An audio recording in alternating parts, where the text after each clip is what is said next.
Muy buenas tardes, doctor Sáenz Torres. Muchas gracias por su participación. Queríamos, justamente le hemos presentado, reconocemos su amplia trayectoria profesional y bueno, esperamos justamente su ponencia con el tema actualización en evaluación psicológica en el área clínica. Adelante, doctor Sáenz. Bueno, buenas tardes. Muchísimas gracias por la presentación. Le agradezco la invitación una vez más al Colegio de Psicólogos por la oportunidad de compartir los conocimientos. Ya es un año más de compartir. El día de hoy vamos a hablar acerca de un tema que suele ser complicado muchas veces cuando nosotros lidiamos, por ejemplo, con los consultantes o lidiamos, por ejemplo, con instituciones como tal que nos preguntan a nosotros cómo hacer una evaluación psicológica. Es un término muy utilizado en la práctica, ya sea clínica, educativa, organizacional, forense o cual sea el área en la que nos desenvolvemos. Y vamos hoy día a precisar algunos aspectos que más o menos desde la década del 2010 en adelante se vienen presentando situaciones, digámoslo así, nuevas, que de alguna manera cambia la forma como trabajamos el tema de los instrumentos que utilizamos y la forma como abordamos a las personas con las que trabajamos. La evaluación psicológica, como la conocen ustedes, es un procedimiento, es un proceso, ¿no? Es un procedimiento por el cual nosotros, de alguna forma, estamos eh, buscando llegar a la respuesta del problema de una persona. Es decir, cuando yo realizo el proceso de evaluación psicológica, yo lo que busco es dar a conocer cuáles son esas variables que la persona presenta y cómo yo los puedo interpretar. El error típico desde que los alumnos estudian psicología es un tema que uno va aprendiendo poco a poco. El error típico, por llamarlo de alguna forma, es, por ejemplo, el hecho de preguntar qué le tomo o qué prueba le tomo, ¿no? La clásica pregunta que suele suceder siempre cuando uno está frente a un consultante, frente a un paciente, frente a un cliente es ¿qué le tomo?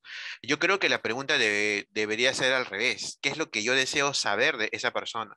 Recuerden ustedes que si yo baso mi evaluación psicológica en entrevista, más observación, más el uso de instrumentos psicológicos, los instrumentos psicológicos son un apoyo, son una especie de procedimiento que nos permite a nosotros tener claro hacia dónde nos enfrentamos. Pero es importante saber que las pruebas psicológicas no nos dicen cómo es una persona.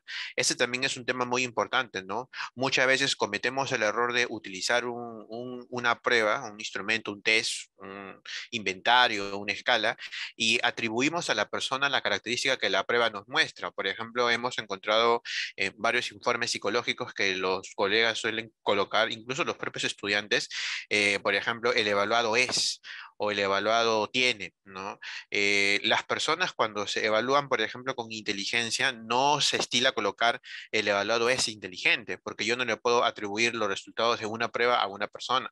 La prueba es ese resultado que yo obtengo de la entrevista con la persona, de la observación de conducta de la persona y del uso de un instrumento. En todo caso, yo podría colocar en el informe el evaluado, el consultante o el nombre de la persona manifiesta un nivel intelectual del tipo X, del tipo que le corresponde, o muestra un nivel intelectual, o manifiesta, ¿no? No poner Carlos es promedio, o Luis es promedio alto, ¿no? Como se suele estilar, porque el concepto de evaluación de la inteligencia no responde a que yo le esté atribuyendo a una persona la característica de la prueba en sí, sino que este resultado sea la unión de la entrevista que tengo con la persona, de la observación de conductas que yo tengo con la persona y del uso del instrumento y de cómo lo voy a interpretar.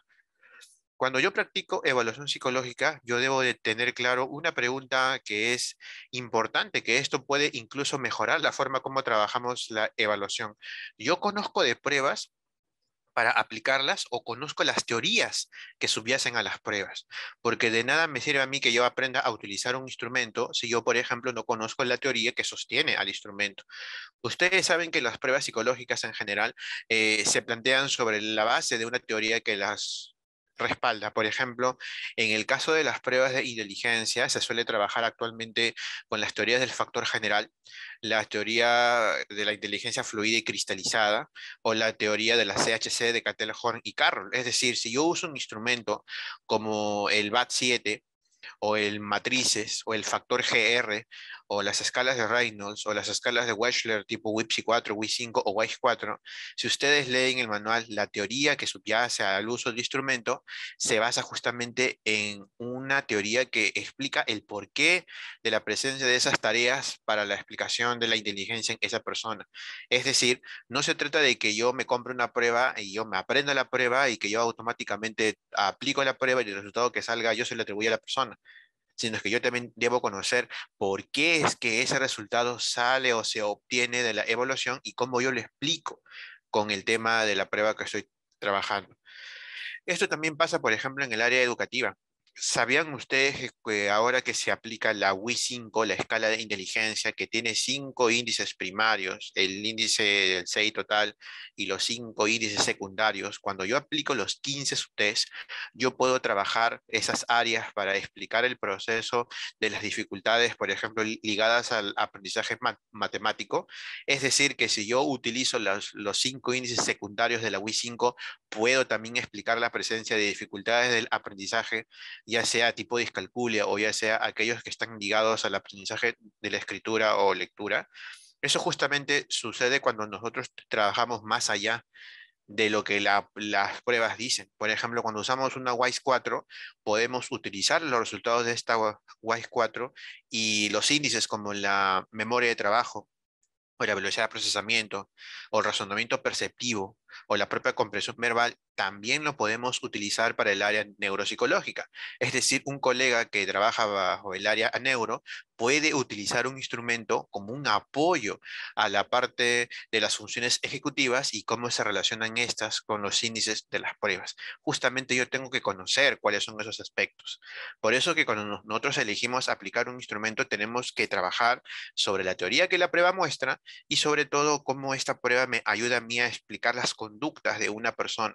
No podemos olvidarnos que las pruebas se evalúan, eh, no podemos que las pruebas, por ejemplo, evalúan el concepto de una muestra de conducta como tal. Las pruebas evalúan una muestra de conducta como tal, ¿no? Las pruebas evalúan una muestra de conducta como tal, ¿no? Y hay que tener claro justamente cuáles son ese tipo de muestras de conducta, ¿no? ¿No? Y eso es lo importante, ¿no? Lo que nosotros tenemos que tomar en cuenta, ¿no? Eso es lo que nosotros tenemos que tomar en cuenta. Quizás la parte complicada ha sido justamente conocer, ¿no? Quizás la parte complicada ha sido llegar a conocer cuál es esa escala, llegar a conocer cuál es ese instrumento, llegar a conocer cuál es esa teoría que justamente busca explicar este concepto.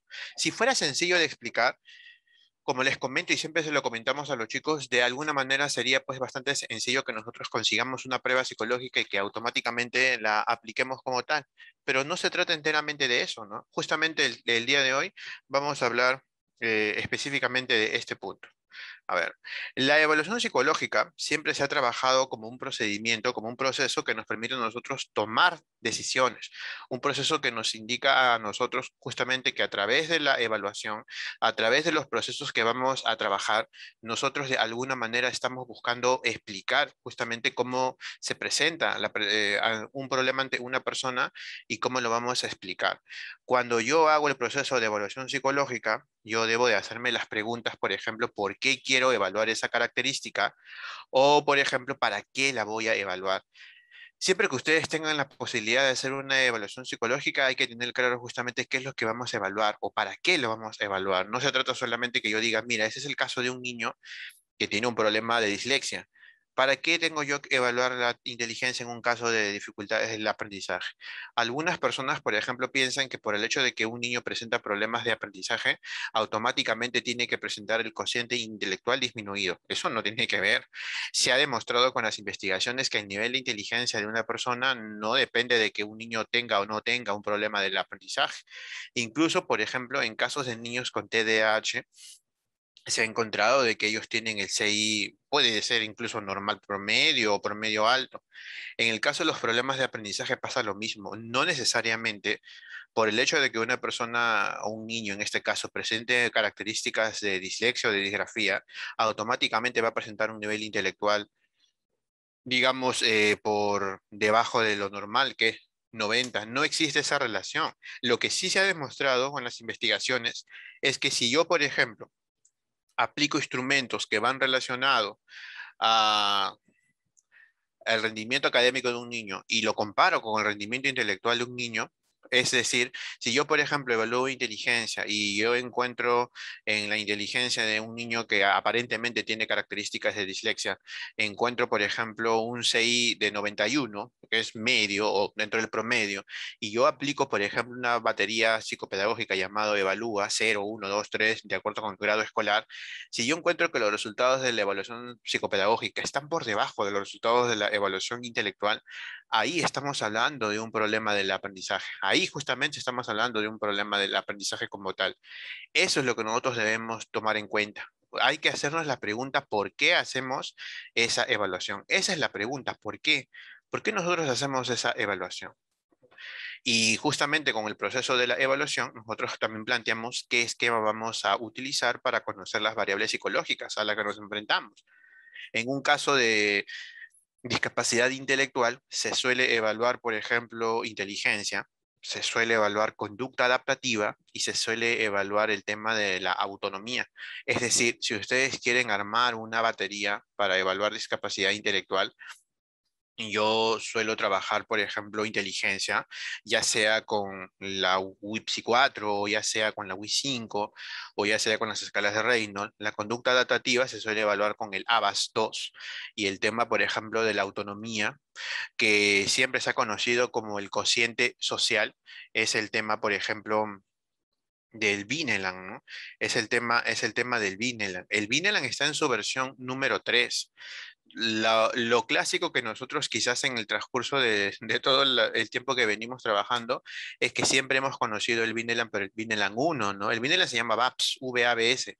Sin embargo, pues hasta la fecha se suele utilizar muy a menudo la versión 1, pero la versión 1 es bastante antigua, ¿no? Actualmente está en su versión 3 y esas tres áreas son las que se suelen evaluar justamente para trabajar discapacidad intelectual. Entonces yo me hago la pregunta, ¿no? ¿Por qué estoy evaluando esto? Ah, porque justamente de acuerdo con los criterios del DSM-5 y los criterios que van guiados a la presencia de una discapacidad intelectual, yo tengo que saber cuáles son esas áreas que efectivamente se evalúan en una persona. Y por eso es que yo tengo esas respuestas, ¿no? Esas características como tal. El objetivo justamente es preguntarse para qué. ¿Por qué? Luego a analizar cuál es el esquema que yo voy a utilizar para explicar ese problema y lógicamente las características del evaluado. Analizar. Yo no le puedo evaluar todas las pruebas a todas las personas. Por ejemplo, yo no le puedo evaluar con una prueba que tiene parcialidad cultural a una persona que nunca ha ido al colegio. Hay que saber justamente utilizar. Yo no podría utilizar una escala de Wechsler normal, entre comillas, a una persona, por ejemplo, que tiene problemas lingüísticos. Existe una Wechsler no verbal. Existen instrumentos de inteligencia no verbal. No podemos utilizar las mismas pruebas para todas las áreas a las que nosotros estamos, digamos, de alguna manera ya conociéndolas, ¿no? Esa es la pregunta de por sí, ¿no? A veces, por ejemplo, ¿cómo hacemos nosotros para saber cuál es la prueba? Esa es la pregunta que yo quiero que ustedes aprendan conmigo, ¿no? ¿Cuál es esa situación sobre la cual yo debo de preocuparme para poder determinar cuál es el instrumento más apropiado que yo debería utilizar para un determinado caso? Esa es la pregunta. No puedo utilizar los mismos para todos. Por ejemplo, si yo quiero evaluar el concepto del lenguaje, ya sea articulado, yo podría comenzar con el test fonoarticulatorio de Melgar para tener una pista de los problemas ligados a los fonemas. O puedo utilizar, por ejemplo, el PLON-R, la prueba de lenguaje oral de Navarra, versión revisada. O, por ejemplo, podría utilizar el ELO, la evaluación del lenguaje oral también. También lo podemos utilizar y es justamente ese concepto de la prueba la que nos permite a nosotros tener claro hacia dónde está o cómo nos enfrentamos nosotros a la evaluación. Eso es lo que nosotros debemos de tomar en cuenta. Sé que quizás suena un poco difícil de aprenderse los nombres de las pruebas, pero no es tanto aprenderse un nombre como tal, sino lo que interesa justamente es saber qué es lo que estamos evaluando. Por ejemplo, estando ahorita 2021 y ya casi para acabar el 2021, todavía hay muchas personas que consideran que la evaluación de la inteligencia como tal debería seguir siendo evaluada con la escala, por ejemplo, eh, con la escala, por ejemplo, del Stanford Binet, cuando ya esa teoría ha sido ya revisada, cuando las preguntas han sido revisadas y sobre todo la última revisión de la prueba ha tenido hace más de 30 años. Existen muchas y mejores alternativas para evaluar lo que se conoce ahora como discapacidad intelectual, como para seguir asumiendo que la tarea se debería evaluar con el Stanford Binet. ¿No? Ese es el problema, que todavía tenemos esa misma idea de querer evaluar con instrumentos antiguos las tareas que actualmente son diferentes. Por ejemplo, no podemos seguir utilizando, no podemos seguir utilizando la WIS 4, porque la WIS 4 tiene preguntas, por ejemplo, de sobres de carta. Yo no le podría preguntar a un niño del siglo XXI, de este año, lo de sobres de carta, porque los niños actualmente no utilizan sobres de carta. Nosotros no utilizamos cartas hace bastante tiempo. Entonces, ¿por qué seguimos utilizando para las preguntas de comprensión de la WIS 4? Eso sí, ¿qué significa cuando una persona le pone estampillas a los sobres de carta? Desde ahí ustedes se dan cuenta cuando uno, por ejemplo, debe aprender a cambiar la manera como está haciendo la evaluación. Ese es el problema. Por eso yo les comentaba justamente que lo importante de todo esto es tener en cuenta a qué tipo de situación nos enfrentamos nosotros cuando queremos hacer una evaluación. Pasa lo mismo, por ejemplo, con las pruebas de inteligencia como el CATEL 1 y 2, que hace mucho tiempo no se tienen baremos actualizados para la evaluación. ¿Por qué seguimos utilizando una prueba del CATEL 1 o el CATEL 2 que tienen tantos años de presencia en el mundo, en el Perú, y no tenemos unos baremos, por ejemplo, ligados al concepto de lo que buscamos actualmente? Para eso, justamente es la que yo le doy a algunos nombrecitos, ¿no? Por ejemplo, le doy algunos nombrecitos como, por ejemplo, el BAT7, una prueba actual, el factor GR, otra prueba actual, las escalas de Reynolds, la versión RIAS de 6 subtest o la versión RIS de 2 subtest, o por ejemplo las pruebas de personalidad que se han mejorado bastante, como el 16PF-AQ de adolescentes, el 16PF en su versión 5, y así, paulatinamente, justamente en la manera como nosotros estamos, entre comillas, evaluando estas características como tal. Siempre es importante tener claro lo que nosotros queremos evaluar en una persona. Suena difícil, pero para eso estamos. Por ejemplo, si yo quiero evaluar un problema del aprendizaje, yo no empezaría automáticamente con aplicar una prueba, por ejemplo, un PROLEC R, un PROLEC SE o un DSTJ o un EVALEC. Yo creo que lo más ideal siempre sería, por ejemplo, tomar en cuenta eh, un evalúa que tiene baremos peruanos que ha sido revisado y darnos cuenta justamente cuál es la forma en la que nosotros podemos justamente hacer esa evaluación, cómo nosotros evaluamos justamente este tipo de perspectivas, cómo nosotros hacemos la evaluación. ¿Qué es lo que nosotros, por ejemplo, esperamos de la evaluación como tal? Yo espero, por ejemplo, que la evaluación me indique a mí qué tipo de variables psicológicas manifiesta una persona y cómo yo lo puedo presentar como tal. Aquí lo que interesa, lo que ustedes deben tener bien en claro es lo que ustedes quieren evaluar. ¿Qué es lo que ustedes quieren evaluar? Háganse siempre esa pregunta. Yo quiero determinar, por ejemplo, el concepto de la inteligencia emocional. Hace mucho tiempo que los inventarios como Baron han sido revisados y hay una prueba más actual que se llama el MS-SATE, que está basado justamente en la teoría de los propios Salovey y Mayer. Y justamente al conocer la teoría de los propios Salovey y Mayer, es que nosotros tenemos más facilidad de poder conocer qué es lo que queremos evaluar y qué es una alternativa. Cuando nosotros, por ejemplo, no conocemos el varón de niños y adolescentes o, por ejemplo, el varón de adultos. Esa es la alternativa como tal. Por eso debemos de tener en cuenta justamente qué tipo de área estamos evaluando y qué es lo que queremos evaluar, ¿no? Esa es la pregunta como tal. Así que sirva esta pequeña presentación para tener claro justamente qué es lo que nosotros queremos saber de las pruebas psicológicas y cómo. ¿No? También tomar en cuenta, por ejemplo, el contexto de la evaluación. No siempre se suele evaluar lo mismo, ¿no? A veces, por ejemplo, nosotros solemos evaluar áreas diferentes para personas diferentes, ¿no? Como les había comentado, no siempre nosotros vamos a evaluar necesariamente el concepto de la evaluación psicológica como tal para personas, por ejemplo, sordomudas o para personas con problemas de lenguaje. También existen esas dificultades como tal. Por eso es que nosotros nos hacemos la pregunta, ¿tenemos todos los instrumentos necesarios para poder hacer una adecuada evaluación? Desde ahí parte la pregunta, ¿no? ¿Tenemos? Bueno, en teoría, pues sí, ¿no? Quizás lo que necesitamos justamente es hacer un curso de actualización o tomar en cuenta, por ejemplo, características diferentes en las actualizaciones como tal que nosotros buscamos. A veces, por ejemplo, seguimos trabajando las mismas pruebas, pero la pregunta es ¿por qué, no? ¿Por qué creen ustedes que seguimos trabajando las mismas pruebas psicológicas cuando ya sabemos que hace mucho tiempo las pruebas psicológicas que conocemos, como el Stanford Binet, han tomado un rumbo diferente?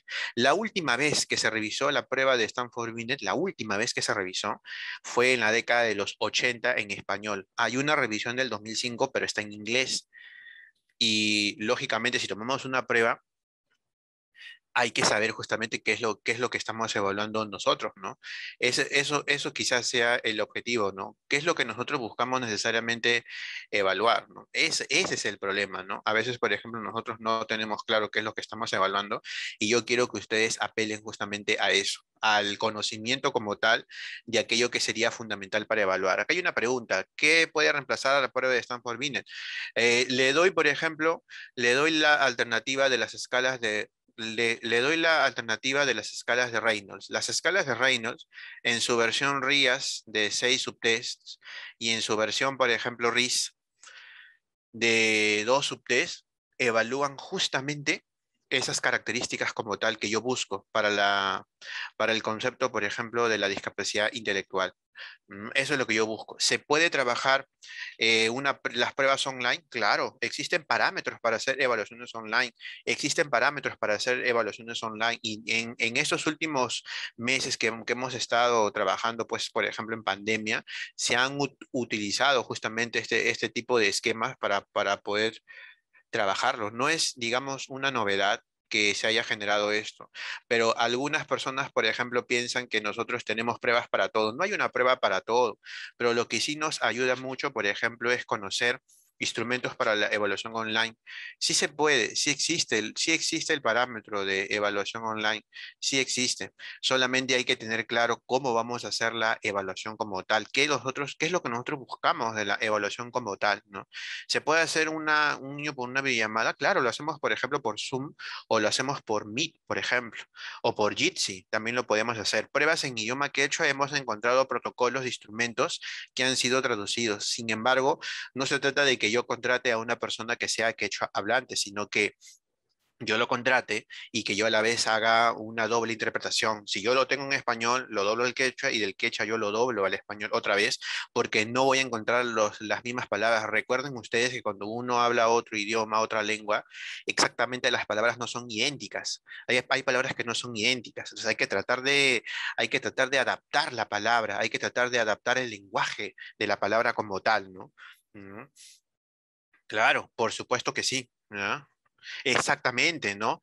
Por ejemplo, he encontrado protocolos de preguntas, por ejemplo, de pruebas de personalidad que han sido tomadas en cuenta para una evaluación, por ejemplo, de manera de personalidad en quechua. Las preguntas en quechua, por ejemplo, hemos encontrado pruebas tipo ACE o pruebas, por ejemplo, que tienen preguntas de personalidad que han sido dobladas justamente en quechua y han sido muy curiosas, ¿no? Pruebas online.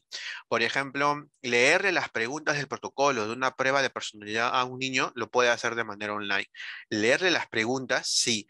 Nunca le compartan a una persona, ni a la madre del consultante, ni a ninguna persona relacionada con el consultante, nunca le compartan las pruebas por correo. Hemos detectado también preguntas, hemos detectado personas, por ejemplo, que por la premura del caso han compartido con el consultante las preguntas, ¿no? Y yo sé que ustedes dirán, pero solamente es un Excel. De repente dice la mayoría de las personas, pero solamente es un Excel, dice, ¿no? Está bien que solo sea un Excel como tal, pero no se puede estar compartiendo con las personas justamente ese Excel, no se puede compartir como tal. Hemos visto a personas que le han mandado, por ejemplo, el MIPS de personalidad de adultos o el MASI de adolescentes, por ejemplo, lo han enviado también a algunas personas. Y eso lógicamente no es correcto, pero la gente lo hace. Por eso hay que tener muy en cuenta el contexto de la evaluación. Usted entonces no se puede tomar las mismas pruebas con las mismas características como tal a las personas. No, yo no podría aplicar, por ejemplo, una Wii 5 de manera online, porque justamente tengo los cubos, ¿no? Tengo los cubos o tengo los cuadernos para que las fichas para que ellos escriban, ¿no? Como la búsqueda de símbolos o claves. Eso no se puede aplicar de manera online. Por lo tanto, buscaré una alternativa. Una alternativa, por ejemplo, es una alternativa, por ejemplo, por ejemplo, lo que les comento de la prueba de Reynolds. Es una alternativa como tal. Es una alternativa como tal. Por eso es que yo les comentaba a ustedes que lo más ideal justamente sería tener claro cuál es esa alternativa como tal que nosotros buscamos conocer. ¿Existen varias alternativas? Claro que sí. Existen varias alternativas. Lo ideal es conocerlas. Lo ideal de las alternativas siempre va a ser conocer, ¿no? Conocer justamente qué otras alternativas nosotros encontramos como tal para poder evaluar. Eso es lo que nosotros queremos que ustedes conozcan. ¿Suena un poco complicado? Sí, pero no por eso es imposible de conocer. ¿Suena un poco complicado? Claro que sí, suena un poco complicado, pero justamente lo que nosotros tenemos que hacer es conocer. Lo que nosotros tenemos que hacer justamente es conocer. Y el objetivo de estas pequeñas presentaciones es que ustedes también aprendan a darse cuenta qué tipo de instrumentos podrían existir justamente para la evaluación. Eso es lo que yo quiero que ustedes se den cuenta, que pueden existir. Algunos, por ejemplo, han creado formularios. Los formularios, claro que sí, pero los formularios, por ejemplo, no son de pruebas de inteligencia. Los formularios, por ejemplo, son de pruebas diferentes, ¿no? Los formularios son más que todo de escalas de, por ejemplo, inventarios, de personalidad o escalas, por ejemplo, de actitudes, ¿no? Eso sí se puede trabajar porque eso es de manera diferente, ¿no? Eso sí se puede trabajar porque eso es de manera diferente, ¿no? Eso sí. Claro, eso sí, ¿no? Porque son inventarios, son escalas, ¿no? Eso es diferente. Como tal es diferente, ¿no? Para una investigación sí se puede enviar o tendría que hacerse mediante pruebas online. Es que cuando uno hace una investigación, uno manda solamente las preguntas, pero lo que yo le comentaba es que algunas personas suelen mandar el Excel, la plantilla que se utiliza para hacer las correcciones de la prueba y lo manda. Como tienen las preguntas en el Excel, hemos visto a psicólogos que mandan el Excel de calificación porque ahí están las preguntas y el consultante tiene el Excel, ¿no? Y los consultantes que son curiosos pueden darse cuenta que justamente cuando yo coloco claves de respuestas, automáticamente aparece la respuesta, ¿no? Eso es lo curioso, ¿no? Eso es lo curioso, lo que les comentaba. Pueden mandar las preguntas porque lo hacemos por formulario constantemente, pero yo no me refiero enteramente a eso, me refiero a utilizar las cantidades de Excel. Alternativas para evaluar inteligencia aparte de Wechsler. Tenemos la BAT7, tenemos las de Reynolds, tenemos el Tony 4, tenemos el factor GR, tenemos el matrices, por ejemplo. ¿El Reynolds se puede aplicar íntegramente de manera virtual? Claro, Eduardo, claro, ¿no?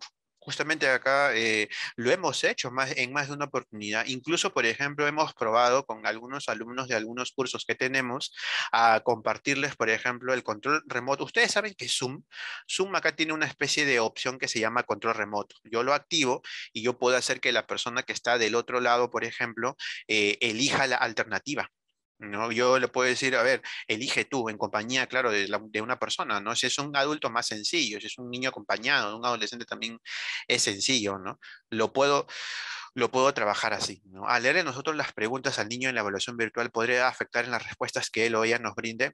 Al contrario, de alguna manera yo le estoy brindando las preguntas y le estoy explicando con un lenguaje más coloquial cómo deberían ser las preguntas. Yo lo estoy evaluando con un lenguaje más coloquial, lo estoy evaluando de una forma más sencilla. Lo estoy evaluando de una forma que él comprenda las preguntas, porque muchas veces, por ejemplo, existen preguntas que son un poco complejas o complicadas de hacer. Entonces yo tengo que de alguna manera convertir esa pregunta en un lenguaje sencillo para un niño, ¿no? Por ejemplo, cuando le aplico Milon a un adulto igualito, ¿no?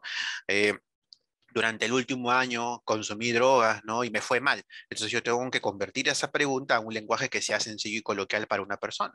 Y de esta manera no estoy alterando la evaluación, ¿no?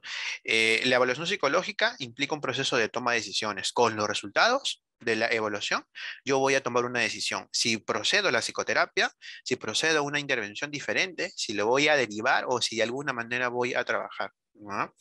Eso es lo, eso es lo interesante, ¿no? Eso es lo que yo debo justamente, eso es lo que yo justamente debo determinar, ¿no? Eso es lo que yo justamente, es lo que yo debo de determinar, ¿no? Eso es lo que yo debo de determinar, justamente, ¿no? La forma como yo voy a trabajar. Quizás la parte complicada sea justamente cómo yo voy a hacer este tipo de evaluaciones, ¿no? ¿Ah? Eso es lo curioso, ¿no? Eso es lo que yo necesito justamente, ¿no? Eso es lo que yo, por ejemplo, necesito justamente tomar en cuenta, ¿no? Eso es lo que yo necesito tomar en cuenta. Y quizás justamente el problema sea qué tipo de evaluación estamos haciendo nosotros. Por eso justamente estamos practicando este tipo de conversaciones para tener en claro qué tipo de situaciones nos estamos enfrentando cuando hacemos una evaluación psicológica, ¿no? Al mencionar las pruebas actuales, ¿podría hacerlo más lento, por favor? Por supuesto, no se preocupe. Incluso al final de la diapositiva vamos a dar algunas alternativas de nombres. No se preocupe, al final de la presentación, que ya casi para las últimas diapositivas, le voy a dar una tablita con nombres y también lo voy a compartir escribiendo los nombres aquí en el chat para que ustedes lo puedan anotar. No se preocupen, no se van a ir sin los nombres de las pruebas. Nadie se va sin los nombres de las pruebas. Nadie se va. Bueno, yo tampoco. Nadie se va hasta no tener los nombres de las pruebas y cómo poder buscarlas como tal.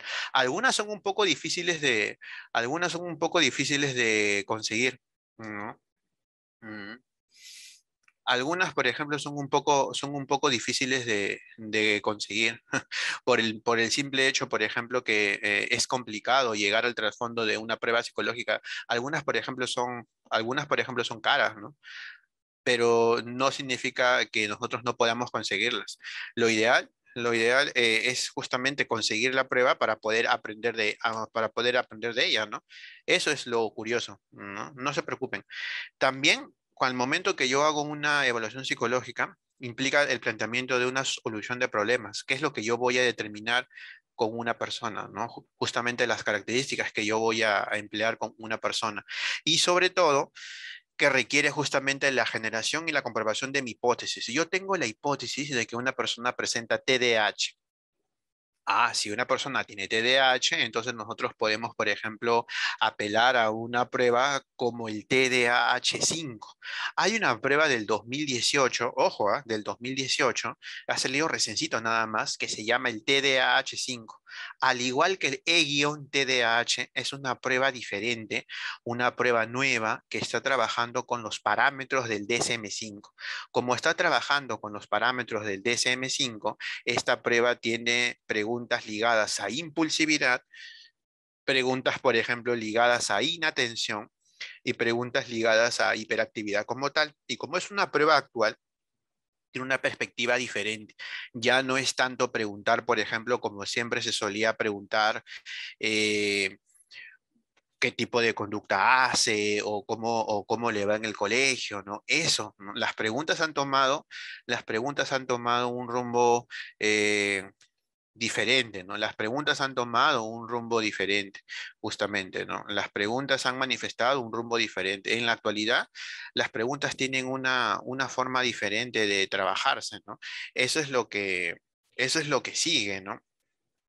En las evaluaciones, digamos, actuales de lo que es, por ejemplo, el caso del TDAH, ¿no? Eso es lo que existe.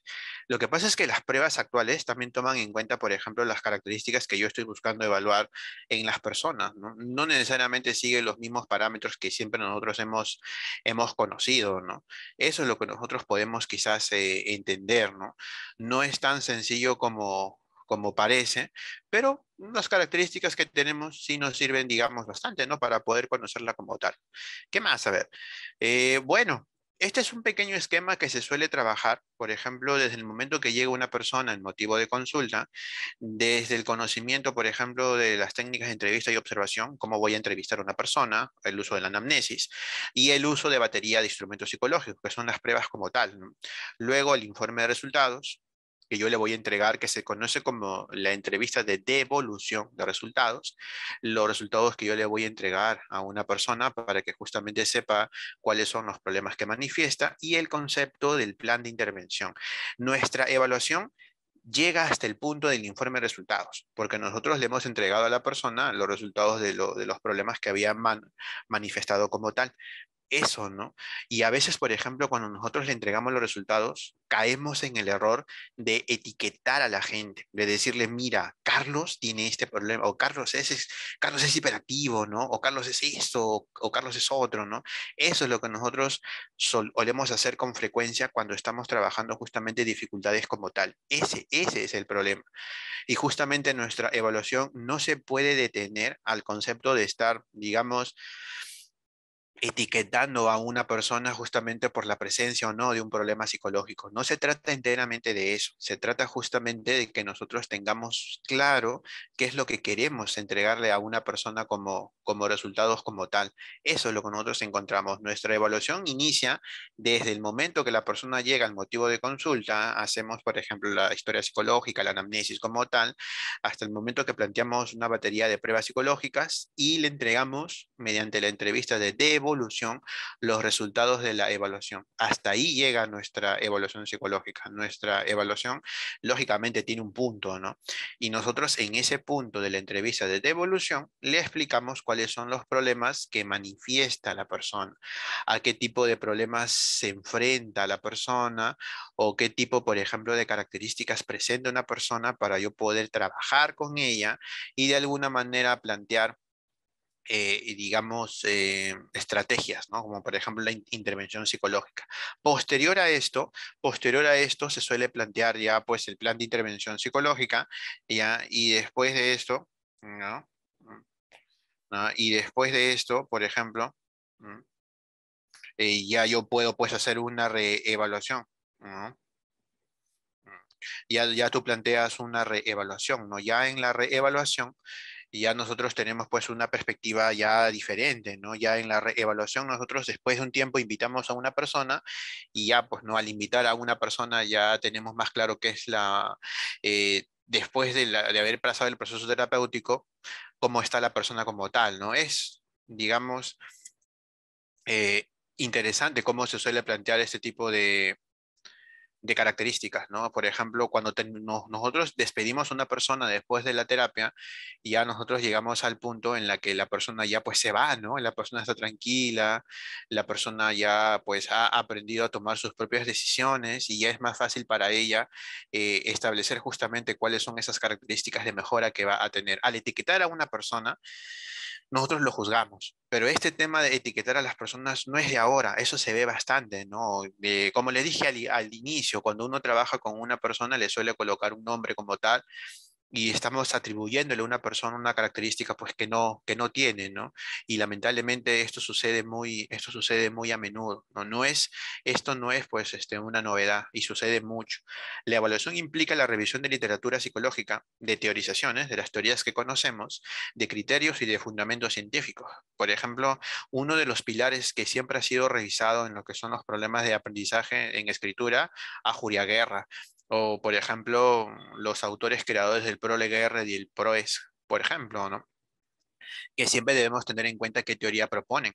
Yo siempre lo comento en las clases, incluso lo comentamos con los chicos o lo comentamos con otras invitaciones, que no podemos detenernos solamente a asumir lo que un solo autor dice, ¿no? A veces, por ejemplo, nosotros caemos en el error de tener en cuenta que una característica solo se puede explicar desde un solo punto de vista.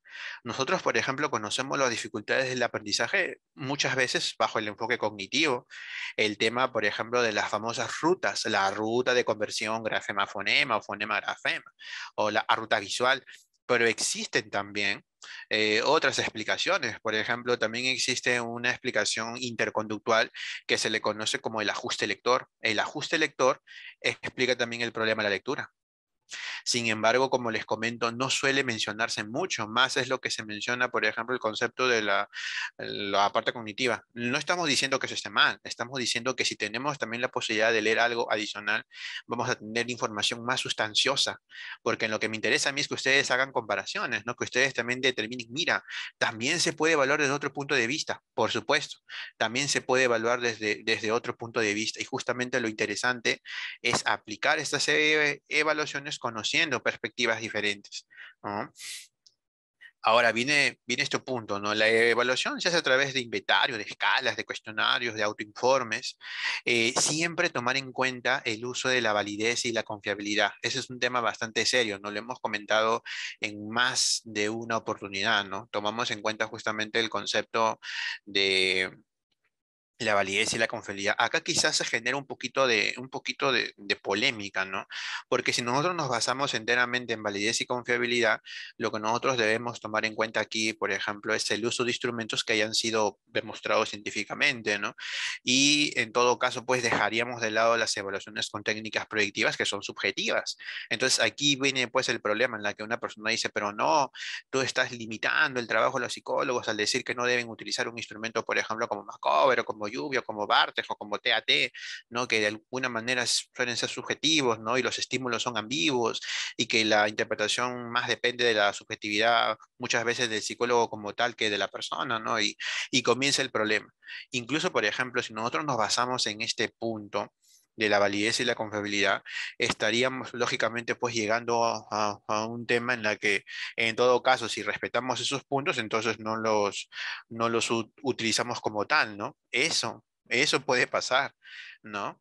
Eso puede pasar, ¿no? Pero yo no soy quien para obligarlos a ustedes a que no usen una proyectiva. Yo no los voy a limitar, yo no soy el dueño de la verdad, ¿no? Pero eso sí, les voy a decir que las técnicas proyectivas muchas veces, por ejemplo, no son como la gente dice. Ninguna prueba te dice cómo es una persona, menos las proyectivas. Por ejemplo, hay algunas personas que usan el test de Gooden o Harris, que entre comillas, a mayor cantidad de elementos del dibujo de una figura humana, el niño es más inteligente como tal. Es decir, la prueba se justifica que a mayor presencia de indicadores del dibujo de una figura, el niño es más inteligente.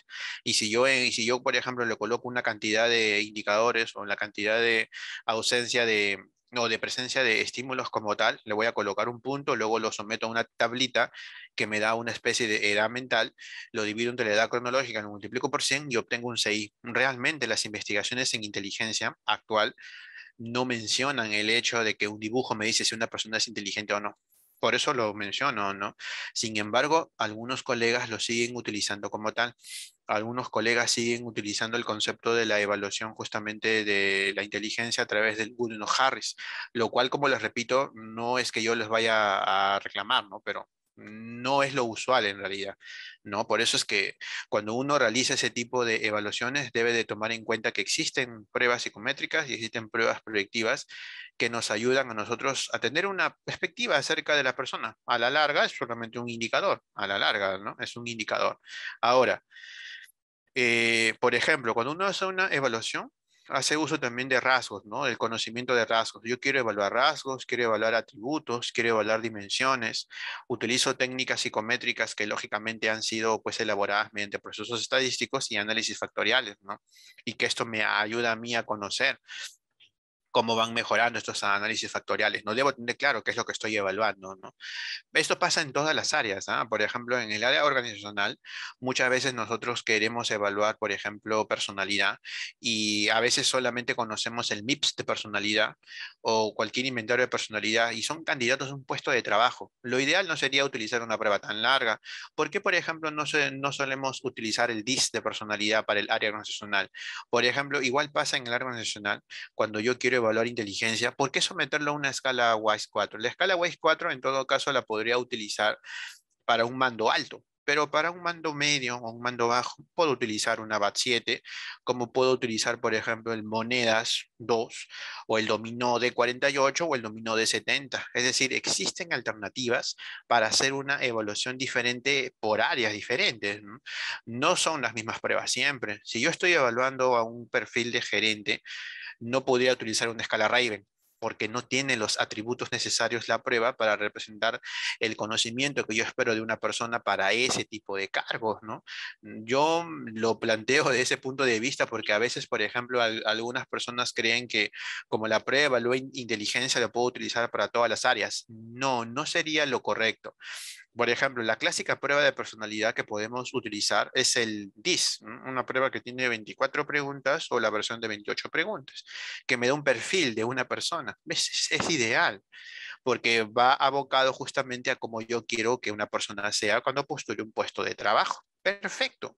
Entonces puedo utilizar eso. Y si yo, por ejemplo, estoy evaluando personas para un supermercado, hipermercado, puedo utilizar una prueba que mide el factor general, el factor G, por ejemplo, el Monedas 2. Es de inteligencia, es lo clásica psicotécnica, y es más sencilla de aplicar, lejos de estar aplicándole una WISE 4 que no puedo aplicarla toda porque para evaluar persona por persona me tomaría una eternidad. Y este es un proceso de selección grupal, no es un proceso de selección individual como tal, ¿no? Por eso es que nosotros debemos tomar en cuenta qué es lo que estamos evaluando y cómo lo estamos evaluando. Igual pasa, por ejemplo, en el caso de los niños, ¿no? A veces nosotros queremos hacer evaluaciones grupales a todo un salón, pero sabemos que las evaluaciones de inteligencia no son tanto así como parecen, ¿no? No puedo utilizarlas para todo el salón completo. Ese también, ese también es el problema, ¿no? Yo no puedo utilizar pues las pruebas así enteramente completas para toda un aula, sabiendo que la evaluación de la inteligencia como tal tiene una forma eh, diferente de presentarse, ¿no? Eso también hay que tomar en cuenta, ¿no? Algunas pruebas son diferentes, ¿no? Algunas pruebas tienen características diferentes. No puedo yo enteramente preocuparme por cómo se está evaluando la prueba como tal, ¿no? Eso quizás es el detalle más preocupante que nosotros estamos planteando con la evaluación. Por eso es que no les estaba haciendo esta presentación, esta pequeña invitación a la presentación de la ponencia del el día de hoy, para que nos sirva como un estímulo y conocer otras alternativas de evaluación, ¿no? Lejos de las clásicas, tenemos alternativas diferentes. Por ejemplo, la prueba de Raven. El Raven existe una versión diferente del 2019 que es el Raven 2. El Raven 2 es completamente diferente a como ustedes la conocen. Ya no son las clásicas preguntas que hemos trabajado siempre. Ya no son enteramente las mismas preguntas que siempre nosotros hemos tomado en una persona. Ya no es lo mismo ya. Ya no es lo mismo ya. Ahora tenemos una alternativa diferente. Incluso, por ejemplo, les comento, para que también sepan, por ejemplo, incluso, por ejemplo, les comento que existe una prueba que muchos no conocen y esto los puede sorprender. Existe, por ejemplo, una prueba que es el Bender 2. Existe un Bender 2 y es completamente diferente al Bender que ustedes conocen. Existe un Bender 2. Y este Bender 2 es completamente diferente a como ustedes lo conocen como tal. Existe un Bender 2 en realidad, y es diferente. Tiene 16 láminas, ya no las clásicas que conocemos, ¿no? Es diferente. Y también pues tiene un concepto diferente. Por ejemplo, la prueba cuestiona, eso también les es importante comentarles, la prueba cuestiona el concepto llamado organicidad. La prueba cuestiona ese concepto. Es decir, ya no debería llamarse organicidad, dices, ¿no? Sino es que la prueba está evaluando ahora un concepto que se llama lesión orgánico cerebral. Esa es la diferencia. Y hay toda una teoría atrás de esto. Hay todo un punto de vista completamente diferente detrás de esto. Eso es lo interesante, ¿no? Eso es lo interesante como tal. Ha cambiado mucho. Ahora, otro punto. ¿Qué es lo que evaluamos por lo general? Bueno, nosotros evaluamos características psicológicas, evaluamos variables psicológicas, ¿no? El elemento clave de la evaluación es la valoración, lo que yo quiero determinar en una persona, ¿no? Mm, ¿no? Eso es lo que nosotros utilizamos, justamente ese tipo de características como tal, ¿no? Cualquier acto de valoración supone que la persona que valora tiene una norma o patrón más o menos claro que permite atribuir uno de los valores posibles a esa realidad. Supone también algún tipo de información que nos permita la valoración propia de lo que yo quiero determinar en una persona. La información recogida da pie a la emisión de un juicio, fundamento de posteriores decisiones, ¿no? Eso es lo que nosotros vamos a tomar en cuenta. ¿Qué es lo que yo quiero saber? Ay, no se olviden este punto, ¿no?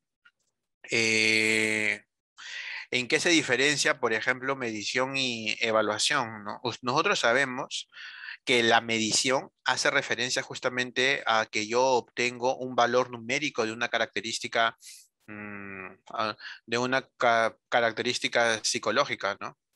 Nosotros, por ejemplo, cuando hacemos medición, eh, por ejemplo, atribuimos un valor diferente, ¿no? Por ejemplo, que obtiene una persona en una prueba, por ejemplo, de inteligencia, el número, ¿no? El número. El número, por ejemplo. Si una persona suele obtener el valor, por ejemplo, de 101, el número que yo obtengo en la evaluación, en la medición, disculpa, es el, digamos, el resultado, ¿no? ¿Ah? Y nosotros vamos a tomar en cuenta justamente que la medición nos otorga un número, pero la evaluación como tal, es el significado que yo le doy a ese valor. Por ejemplo, ¿qué significa que una persona obtenga 23 o que una persona obtenga 101? ¿No? Eso significa, eso es lo que yo quiero que ustedes comprendan. Y la evaluación psicológica, como lo hemos dicho, recopilar información, obtener conclusiones, trabajar rasgos, trabajar características como tal, habilidades, analizar a las personas como tal, características que tienen ellos en su desempeño diario y sobre todo, por ejemplo, la forma como nosotros estamos evaluando como tal, ¿no? Aplicamos métodos científicos, aplicamos explicaciones como tal y justamente buscamos justificar qué tipo de características presentan las personas. ¿Mm? Y también tenemos que tener claro qué es un instrumento de evaluación psicológica, cómo lo vamos a evaluar, estar familiarizados con las pruebas que estamos evaluando, con el concepto de evaluación, saber quiénes pueden aplicar una prueba o no. No se trata de estar aplicando pruebas que yo me compre el manual y automáticamente yo ya sé cómo evaluarlo. Aprender a elegir la mejor prueba para evaluar. Identificamos también las partes del manual que son indispensables, saber cuáles son esos criterios y sobre todo cuáles son las principales unidades de medida de las pruebas. ¿Qué estamos evaluando como tal, no? ¿Qué estamos evaluando como tal? Eso es lo fundamental. Ahora, la medición en psicología, nosotros lo podemos iniciar con identificación del objeto que va a ser medido, con la persona. Identificamos las propiedades o conductas que vamos a medir y sobre todo identificamos las reglas mediante las cuales se asigna un número a la propiedad que va a ser medida. Justamente la prueba me va a decir el número, ¿no? El significado que yo le doy al número, ¿no? Eso es lo que nosotros hacemos. Como les digo, parece de alguna manera pues interesante o agradable cómo lo estamos manifestando, ¿no? Y lo vamos a trabajar de esa manera. ¿No? Lo vamos a trabajar de esa manera. Es difícil a veces no conocer todo, pero estamos en el proceso de conocerlo como tal. Ujú. Ahora, ¿qué áreas solemos evaluar nosotros? Una de las áreas principales es la que llamamos área cognitiva. No solamente involucra la memoria como tal, involucra memoria, atención, concentración, inteligencia, todo lo que va ligado a la parte de lo cognitivo. Luego, por ejemplo, también solemos evaluar personalidad como tal y también solemos evaluar el área emocional, las conductas, habilidades sociales, entre otras, ¿no? Y también, por ejemplo, depresión, ansiedad o variables psicológicas clínicas que también debemos de conocer. No la clásica del BEC de depresión. Tenemos varias alternativas, ¿no? Bueno, cuando los chicos hacen tesis, descubren pruebas que nunca se hubiesen imaginado, ¿no? Pruebas así novedosas para ellos. ¿Mm? ¿Cuándo evaluamos el área de inteligencia? Cuando nosotros tracemos un informe integral para un colegio. Cuando hacemos orientación vocacional, cuando trabajamos problemas del aprendizaje. Siempre es importante evaluar inteligencia. Y cuando el criterio que ustedes buscan se los dice también, ¿no? Hay criterios también que sirven para justificar esto, ¿no? No se evalúa por evaluar, pero justamente lo que se espera es que tengamos claro qué es lo que vamos a evaluar, ¿no? Eso es justamente lo importante. ¿En qué otras situaciones es indispensable? Depende del criterio de ustedes, ¿no? Yo no puedo determinar, porque no conozco todos los casos, justamente cuál es el más indispensable para hacer una evaluación psicológica. La inteligencia se puede evaluar de los 2 años y medio con la WIPSI 4. La WIPSI 4 ha cambiado mucho, se parece mucho a la WIPSI 5. Ha cambiado la perspectiva de evaluación, ¿no? Ha cambiado la perspectiva de evaluación ahora, tiene un punto de vista diferente, ¿no? Está acá más o menos desde el 2015. ¿No? Y tiene un punto de vista diferente. ¿Cuándo evaluamos el área de personalidad? Bueno, para puestos de perfiles de trabajo, en orientación vocacional, por ejemplo, en problemas ligados a trastornos de personalidad como tal, ¿no? Por ejemplo, para distinguir si es una personalidad normal y patológica, ¿no? También. Ya, pero importante también la cintilla de abajo. Los test psicométricos de personalidad no existen para menores de 6 años. No, no, no hay eso, ¿no? No existen para niños menores de 6 años de edad. Las pruebas psicométricas se evalúan de 6 años en adelante, pero las pruebas predictivas sí, pues, ¿no? Hemos encontrado pruebas incluso para niños de 5 y de 4.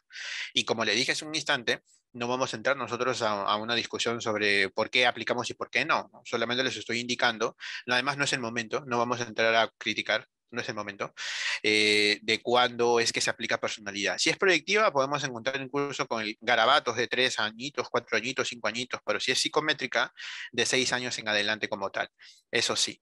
¿No? Y el área emocional, bueno, ¿no? Por lo general en los centros educativos se usa mucho el concepto de inteligencia emocional, al igual que en los procesos de selección de personal también, en un informe integral cuando trabajamos problemas emocionales y también en los casos de orientación vocacional, ¿no? Y las pruebas más para niños más pequeñitos puede ubicarse entre 6 o 7 años de edad del concepto de inteligencia emocional con la todavía utilizada, pues, el inventario de Barron, ¿no? ¿No? Eso es lo que se usa. Y otras áreas, bueno, ¿no? Las habilidades sociales con el EHS, la prueba de Gismero, o el clima social y familiar, o la resiliencia, la autoestima, o cualquier tipo de variable. Eso sí, ya para dar por terminada nuestra presentación, por favor, que quede claro que nosotros no podemos evaluar todo. No todo es patológico. No podemos encontrar una prueba para todo. No, si ya quiero saber esto, saber esto. No, sino es que primero debemos contextualizar a la persona como tal y sus conductas y tener claro justamente qué tipo de características vamos a evaluar en las personas. ¿Mm? Eso es lo que nosotros debemos tomar en cuenta, ¿no? ¿Qué tipo de características como tal estamos evaluando y sobre todo qué es lo que queremos saber de una persona? No se trata de preguntar qué le toma. Y respondiendo a la pregunta de la compañera, acá tenemos algunos nombres de pruebas antiguas, pero yo lo voy a poner en el chat. Pruebas actuales, por ejemplo, que podemos evaluar en inteligencia, luego voy a poner en el chat para que quede aquí. Por ejemplo, para inteligencia, actualmente tenemos la WIPSI 4, tenemos la WIS 5, bueno, tenemos el BAT 7, relativamente actual. Tenemos, por ejemplo, el Matrices, por ejemplo. Lo estoy escribiendo en el chat para compartirles a ustedes, no, no se preocupen. Tenemos el Matrices, tenemos, por ejemplo, el factor GR, tenemos, por ejemplo, el factor G, versión revisada, ¿no? Por ejemplo, factor G, R, ¿no? Entre otras, ¿no? Ah, también tenemos el Tony 4, por ejemplo, y tenemos el Tony 4, que es inteligencia no verbal, en su versión 4, ¿no? Es una idea de inteligencia. Por ejemplo, el Peabody está en su versión 3, el Cavite es antiguo, la Wii 5 se usa. En las escalas de Raven hay un Raven 2, por ejemplo. Las Catel también son antiguas, ¿no? El Stanford Minet ya no. La Wechsler no verbal también existe actualmente, ¿no? Igual, por ejemplo, en personalidad, hay muchas pruebas que han cambiado con el paso de los años, ¿no? Ya está en su versión 5, el 16PF5, por ejemplo, ¿no? Y otras pruebas que ustedes conocen y que de alguna manera pues tenemos que saber, ¿no? Al igual que inteligencia emocional, yo recomiendo actualmente que revisen el TMMS 24 o que revisen la que les comenté, ¿no? Que revisen, por ejemplo, el MS-SATE. Es una prueba más actual de inteligencia emocional. El Bender está en el Bender 2, no, es diferente. Acá tenemos algunas alternativas de nombres que aún se siguen utilizando, ¿no? Y que de alguna manera pues todavía lo utilizamos en el medio y nos da una perspectiva diferente. Por ejemplo, el Vineland está en el Vineland 3.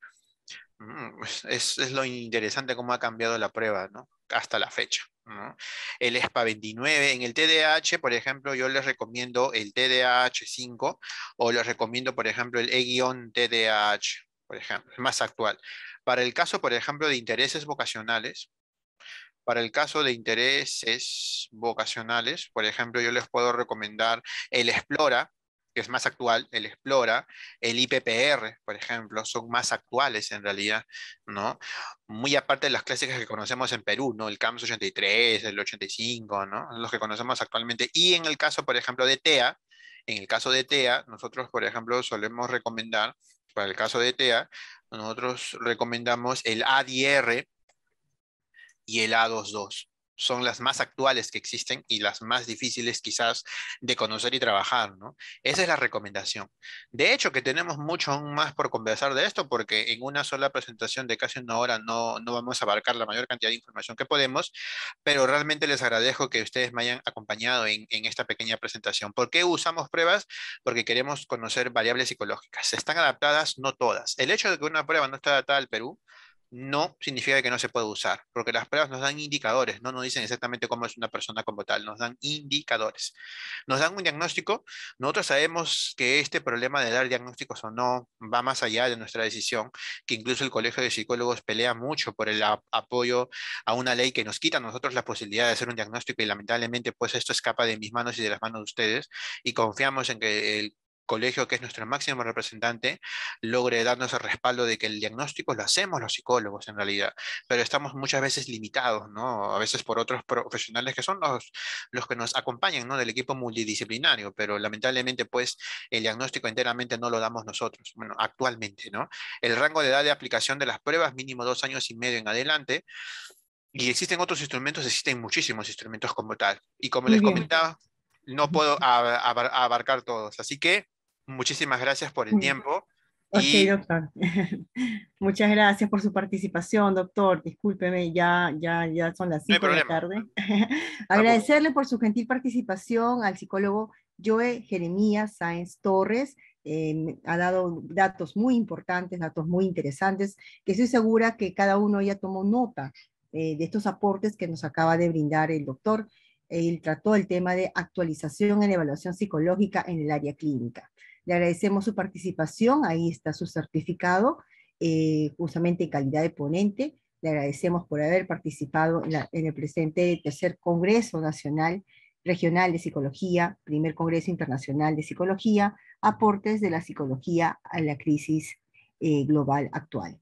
Muy bien, muchas gracias, doctor. Entonces, las dudas que tengan, alguna consulta en particular, ya el doctor les brindó algunos datos en particular y bueno, por chat me imagino que puede brindar su correo electrónico también, si gustan para poder enviarles algunas dudas, algunas consultas que tengan y él pueda absolver estas dudas correspondientes. Muchas gracias, doctor, muy amable. Hasta la Muy próxima, bien, gracias. hasta la próxima, muchas gracias.